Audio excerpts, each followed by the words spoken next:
Berbekal sapu lidi, penggaruk sampah dan cikrak, Kusdianto berangkat mengais rejeki. Mengendarai gerobak motor inventaris desa, pria berusia 64 tahun ini berkeliling mengambil sampah rumah tangga dari 92 rumah di Desa Sengon, Kabupaten Jombang, Jawa Timur.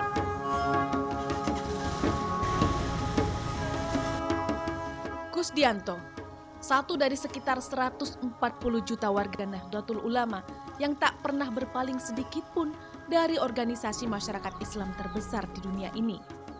Ajaran NU ia pegang teguh dalam menjalani keseharian. Selain karena warisan, menganut ajaran NU bagi Kusdianto adalah pilihan tepat. Ajarannya, tuntunannya itu memang bisa dilakukan. Saya memang suka ajarannya dan setiap harinya, setiap gerak-geriknya itu NU itu memang ajarannya saya suka gitu. Namun Kusdianto berpendapat organisasi NU belum bisa menyentuh kalangan bawah seperti dirinya.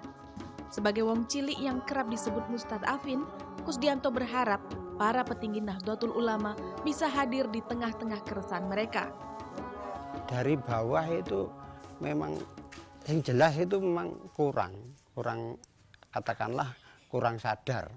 Saya bilang awam itu kurang sadar sepenuhnya kepada pendidikan NU itu. Dan juga dari atas mungkin katakanlah yang atas itu katakanlah menaruh yang bawah gitulah. Ya.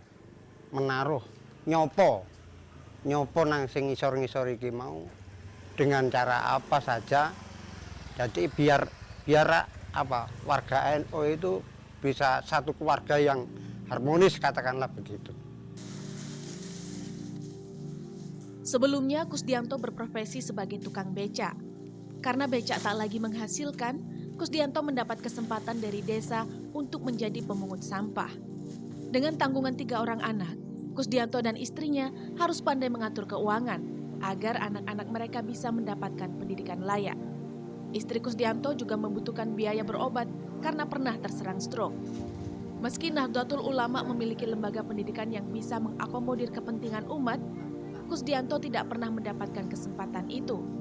Dalam keterbatasan, Kusdianto berharap di masa mendatang organisasi NU bisa menjawab kebutuhan orang-orang seperti dirinya.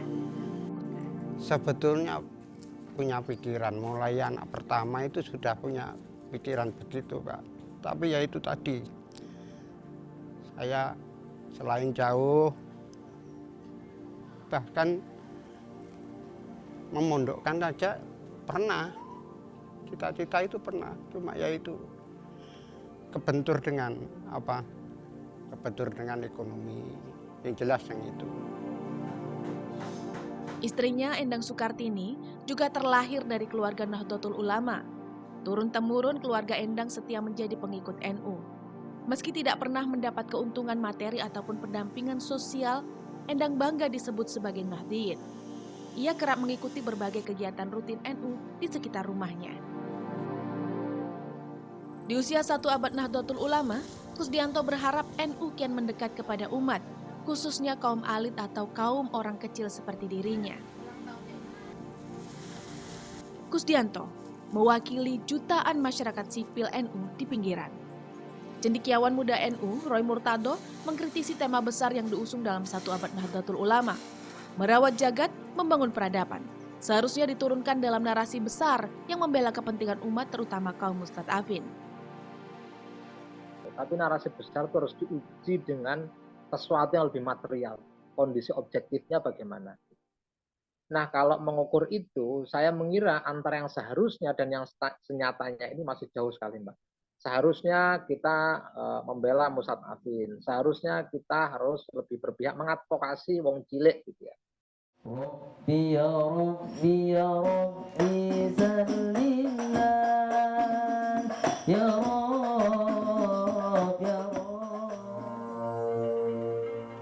ya Jamiah Nahdlatul Ulama kalau jamaahnya nggak ada, jamaahnya itu bisa bergerak loh tanpa struktur. Dia sekarang kehadiran masih ada, dibaan masih ada. Artinya, without structure. Satu Abad Nahdlatul Ulama menjadi media refleksi bagi sejumlah kalangan. Kegaduhan dalam internal NU terkait struktural kelembagaan yang ditandai dengan pembekuan kepengurusan cabang NU Kabupaten Jombang disambut dengan kemunculan kelompok Voice of Cultural Nahdlatul Ulama Jombang atau VOC. Mereka kerap menggelar diskusi untuk menumbuhkan optimisme terkait keberlangsungan NU Jombang. Seperti melakukan pengandaian kita sedang tidak terjadi persoalan-persoalan yang krusial, saya kira. PHK massal, kesulitan-kesulitan pangan, uang tidak ada harganya karena inflasi. Kita sedang ingin merindukan NU terlihat dengan taring besarnya, ya, dengan kekuatan yang sangat besar untuk melakukan advokasi kepentingan grassroots, kepentingan rakyat NU di pinggiran. Menyitir istilah kaum santri, Roy Murtado menyebut NU sebagai pedang yang bilah tertajamnya terletak pada basis massa yang besar. Jika bilah pedang yang tajam itu hanya dipakai untuk mengiris bawang, nama besar NU menjadi tidak sepadan dengan apa yang diperoleh umatnya di tingkat bawah. NU semestinya melibatkan kepentingan umat di dalam setiap kebijakannya. Islam itu kan mendorong wasyawirhum fil amr, syura bainahum, disuruh bermusyawarah, disuruh memikirkan secara demokratik, duduk bersama, seolah-olah begitu. Tapi dalam tata kelola neoliberal, itu negara dilucuti perannya dalam hal ekonomi. Negara hanya diletakkan sebagai stakeholder yang sama dengan pasar, market, dan civil society. Padahal negara itu ada, prasyarat material, prasyaratnya negara itu ada karena ada civil society. Nah kalau nggak bisa mengikuti mandatnya rakyat harus dikritik dong. Nah tugas dan fungsi Nahdlatul Ulama dan mungkin ormas yang lainnya, ormas seperjuangannya Nahdlatul Ulama ini Muhammadiyah gitu. Dia harus jadi partner yang kritis pada kebijakan. Nggak harus sami'an wa ta'atan kalau dengan dengan pemerintah atau dengan rezim nggak boleh itu.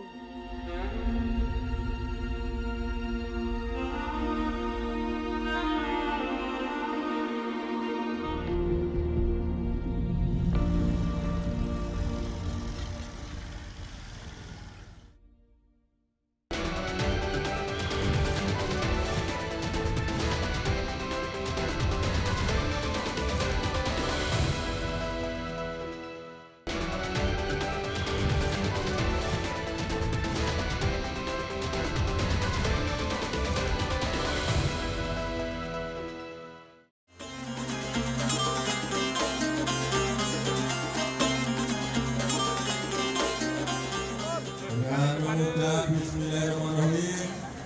Salam sehat dalam rangka 1 Abad NU. Saya berangkatkan 3, 2,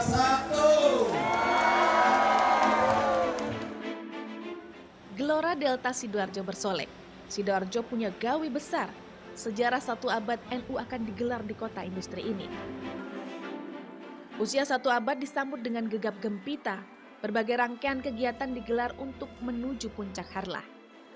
Saya sangat mengapresiasi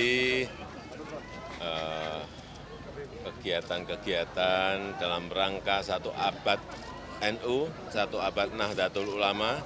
Saya kira tidak usah kita ulang-ulang, semua sudah tahu kontribusi besar apa yang telah diberikan Nahdlatul Ulama, sudah tahu semuanya.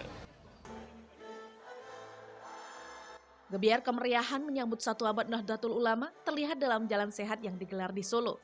Sejumlah pejabat tinggi negara hadir dan turut serta dalam kegiatan yang belum bisa disebut puncak acara ini. Bahkan, Presiden Joko Widodo nyaris tak pernah absen. Mulai dari pergelaran tradisi Islam Nusantara di Banyuwangi hingga Jalan Sehat Solo, Presiden selalu hadir. Kiai Haji Yahya Khalil Stakuf, Ketua Umum Pengurus Besar Nahdlatul Ulama menyebut 1 abad ini menjadi momentum kebangkitan baru bagi NU. Menjadikan ini sebagai momentum kebangkitan yang baru sesuai dengan nama Nahdlatul Ulama itu sendiri, kebangkitan ulama. kita harus menjadikannya kebangkitan yang betul-betul punya makna besar. Mudah-mudahan bisa memberikan sumbangan berskala peradaban, dan untuk itu kita butuh menjadikan NU Dikdaya dengan menjadikan potensi-potensi besarnya itu manifest.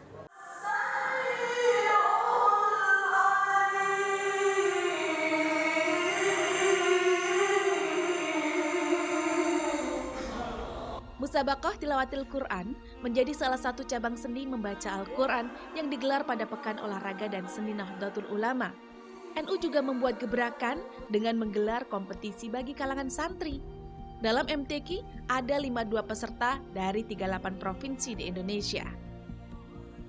Cabang olahraga yang masuk dalam daftar porseni diantaranya bulu tangkis, bola voli, dan sepak bola. Porseni ini memobilisasi ribuan kaum muda NU yang memenuhi kota Solo selama 7 hari. NU tampaknya ingin mempertegas komitmen pada peningkatan potensi generasi muda melalui seni dan olahraga. Salah satunya adalah pencak silat. Sebagai organisasi yang dikenal dengan perguruan pagar Nusa, NU ingin mematenkan kedikdayaan dengan memberi panggung bagi seluruh seniman bela diri dari 38 pimpinan wilayah Nahdlatul Ulama. Ini adalah Salam Pagar Nusa, salah satu gerakan wajib yang dilombakan pada Pekan Olahraga Santri yang digelar untuk pertama kali ini.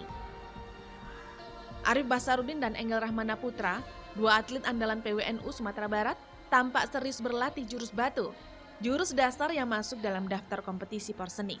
Selain persabungan, peserta diwajibkan mendapatkan poin melalui jurus batu ini.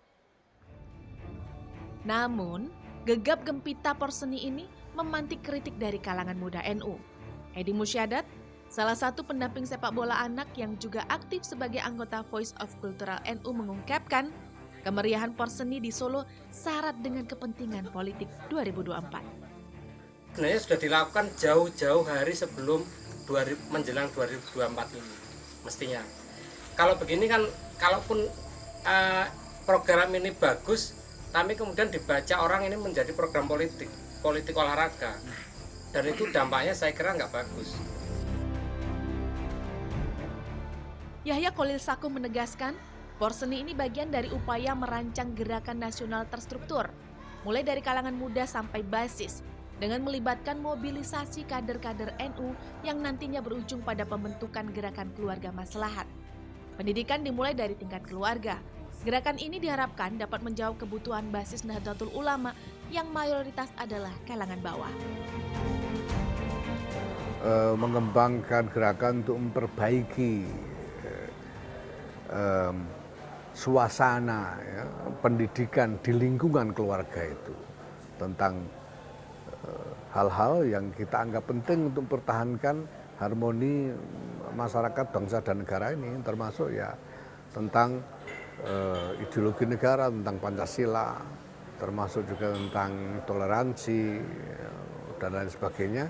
Tetapi itu semua kita kaitkan dengan kebutuhan nyata mereka, kebutuhan langsung mereka mengenai kesejahteraan, kesentosaan keluarga. Disinggung tentang keterlibatan Nahdlatul Ulama dalam politik praktis, Yahya tidak memungkiri bahwasannya faktor sejarah melekat erat pada NU. Pada 1952, NU pernah menjadi partai politik. Namun, ia menegaskan kepentingan politik NU adalah untuk menjaga keutuhan dan keselamatan bangsa. Menurut Yahya, pertemuan dengan sejumlah petinggi partai politik di Indonesia adalah bagian dari membangun sinergi dalam upaya meningkatkan kesejahteraan umat. Perjalanan 100 tahun Nahdlatul Ulama dihadapkan pada tantangan peradaban. Meski berkolaborasi dengan pemerintah, NU tetap mengambil posisi kritis dan tidak berpihak pada kepentingan oligarki.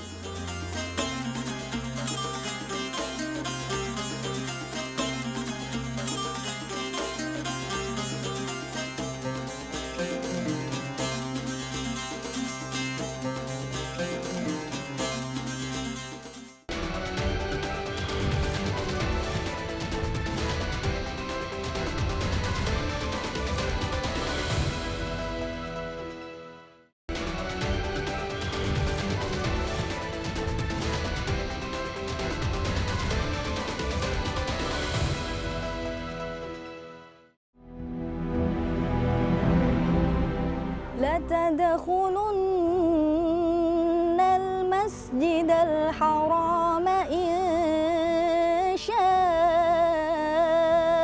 الله آمنين محلقين. Nahdlatul Ulama lahir pada 31 Januari 1926. Dilatar belakangi pembentukan Komite Hijaj oleh murid Kiai Haji Hasyim Asy'ari, yakni Kiai Haji Wahab Hasbullah. Melalui Komite Hijaj, ulama-ulama di Indonesia berkumpul dan bersepakat mengirim delegasi dari Indonesia untuk mengikuti Muktamar Islam Sedunia di Mekah, Arab Saudi. Nahdlatul Ulama menjadi kendaraan organisasi bagi kedua ulama delegasi dari Indonesia. Dari sini, Nahdlatul Ulama kian eksis sebagai organisasi yang terlibat dalam gerakan pembaharuan di Timur Tengah yang memunculkan reaksi ulama tradisional di Indonesia di bawah pimpinan Kiai Haji Hasyim Asy'ari. Berawal dari gerakan Islam tradisional, Nahdlatul Ulama tumbuh sebagai organisasi Islam dengan basis massa terbesar di Indonesia dan dikenal sebagai organisasi yang membela hak-hak masyarakat sipil. Pondok Pesantren Tebu Ireng merupakan penyebar ajaran-ajaran Kiai Hasyim Asy'ari. Melalui kitab-kitab yang ditinggalkan, ajaran Kiai Hasyim Asy'ari tentang ketaatan santri dan hidup sosial dalam Ahlus Sunnah wal Jamaah terus hidup dan menyebar ke penjuru Indonesia dan dunia. Ini foto Kiai Hasyim Asy'ari. Ini foto dari koran zaman itu, tahun 1944, bahwa beliau diundang oleh Jepang di kantor di Surabaya. Nah, ini pembicaraan dengan Jepang mengenai bagaimana kelanjutan, bagaimana persiapan kemerdekaan Indonesia. Sebenarnya sosok Mbah Hasyim ini sosok yang seperti apa sih, Gus? Semua umat Islam. Mbah Hasyim itu yang nomor satu itu bagaimana derajat manusia itu sangat dihargai. Jadi beliau itu mengakomodasi semuanya, mengajak semuanya. Yang nomor satu itu adalah bagaimana tidak terjadi perselisihan. Kemudian bagaimana beliau itu menjaga civil society ini terbangun dengan baik. Kalau dari keturunan-keturunan beliau yang mampu mengadopsi pemikiran beliau sejauh ini siapa? Sebetulnya Gus Dur itu, Gus Dur yang plural, itu sebetulnya pemikiran-pemikiran Mbah Hasyim. Jadi Mbah Hasyim itu yang mengakomodasi semua pemikiran-pemikiran. Beliau mampu mengakomodasi semua pemikiran, mau dari pemikiran-pemikiran Islam, mau dari pemikiran-pemikiran yang lain. Mbah Hasyim itu mampu. Dan itu kemudian Gus Dur melanjutkan pemikiran-pemikiran itu. Saya melihat bahwa pada saat Gus Dur menjadi ketua Tanfidiyah PBNU itulah NU kemudian mampu, kemudian dikembangkan lagi. Yang tadinya ikut berpolitik, NU semakin mengecil, tapi begitu keluar dari perpolitikan, nah itu NU kemudian lebih dinamis, dan saya melihatnya terus berkembang terus sampai saat ini.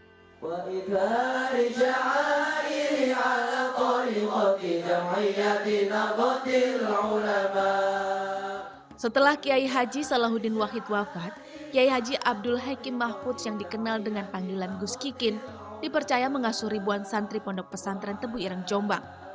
Pesantren ini menyimpan sejarah kelahiran Nahdlatul Ulama.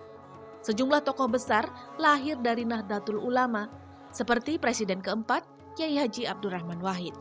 Sebagaimana disampaikan Gus Kikin, Gus Dur adalah tokoh NU yang dikenal moderat dan egaliter. Menelurkan gagasan-gagasan besar seperti pluralisme dan menjunjung tinggi toleransi antar umat. Mahfud MD, salah satu tokoh Nahdlatul Ulama, mulai dikenal setelah menjabat sebagai Ketua Mahkamah Konstitusi. Peran aktif Mahfud MD dalam dunia politik nasional membuatnya cukup dekat dengan kekuasaan.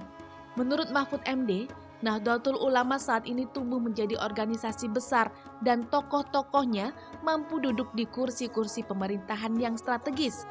Untuk itu, menurutnya, NU tinggal mendorong peran aktif kader-kadernya dalam upaya peningkatan kesejahteraan umat. NU sebagai jam'iyah, sebagai organisasi PBNU, itu dia hanya punya politik inspiratif. Kesejahteraan, kejayaan NKRI, itu high politik. Gagasan ini kan harus diturunkan. Oleh sebab itu NU kemudian membebaskan membebaskan warganya untuk berpolitik kemana saja. Sehingga NU itu sebenarnya tidak bisa diidentikan dengan partai politik tertentu. Sementara, Zanuba Arifah Hafsah atau Yeni Wahid merupakan seorang politikus dan aktivis perempuan muda Nahdlatul Ulama. Menurut Yeni, Nahdlatul Ulama harus relevan dengan perkembangan zaman. Kebutuhan zaman sekarang tentu berbeda dengan kebutuhan zaman dulu, walaupun masih ada benang merah. Sebelum NU berdiri ada gerakan Nahdlatul Tujar, di mana ada keinginan untuk kebangkitan ekonomi.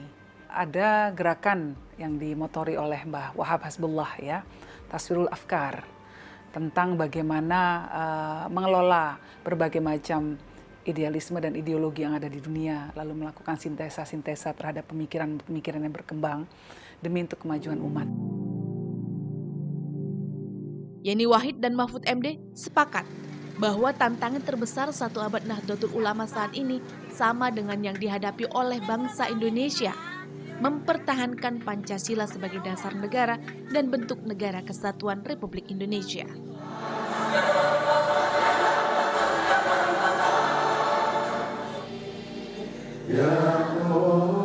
Sejak pukul 8 pagi, Masjid Assegaf kediaman ulama besar Nahdlatul Ulama Habib Syekh bin Abdul Qadir Assegaf tak sepi pengunjung. Petuah-petuah melalui lantunan lagu dan selawat berkumandang sepanjang sore di Masjid Megah ini. Salah satunya adalah nasihat tentang bagaimana manusia tidak boleh sombong, cari muka dan haus pujian, serta buruk hati.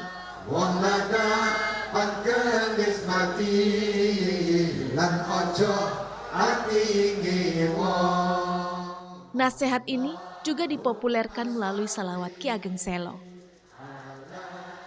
Melalui lantunan salawat dan lagu, Habib Syekh mampu mengikat hati pengikutnya, yang sebagian besar adalah Nahdiyin. Melalui salawat, Habib Syekh mengajarkan tentang kehidupan bertoleransi dalam damai tanpa caci maki dan menyakiti. Ribuan orang tenggelam dalam zikir kalimat thayyibah. Dalam keadaan ini, Habib Syekh mendistribusikan nasihat-nasihatnya bagi jemaah untuk menjaga hubungan sesama saudara. Saudara kita muslim satu sama muslim yang lain kal bunyanil wahid, bagaikan satu bangunan, atau kal jasadil wahid, satu tubuh. Sekarang kalau ada tubuh saya ini, tangan saya sakit, apa saya potong, saya buang, kan enggak. Semua merasakan sakit, tapi ini juga ayo bagaimana disembuhkan. Dalam konteks tema besar satu abad Nahdlatul Ulama, Habib Syekh ingin mengingatkan bahwa NU bukan hanya milik NU, melainkan seluruh umat. NU bukan milik NU sendiri, NU adalah milik kita bersama. Insya Allah dengan kita bangun dan kerjasama yang kuat, insya Allah Indonesia akan jadi hebat dan akan jadi kuat berkat satu abad Nahdlatul Ulama. Insya Allah. Suci Allah Maha Besar.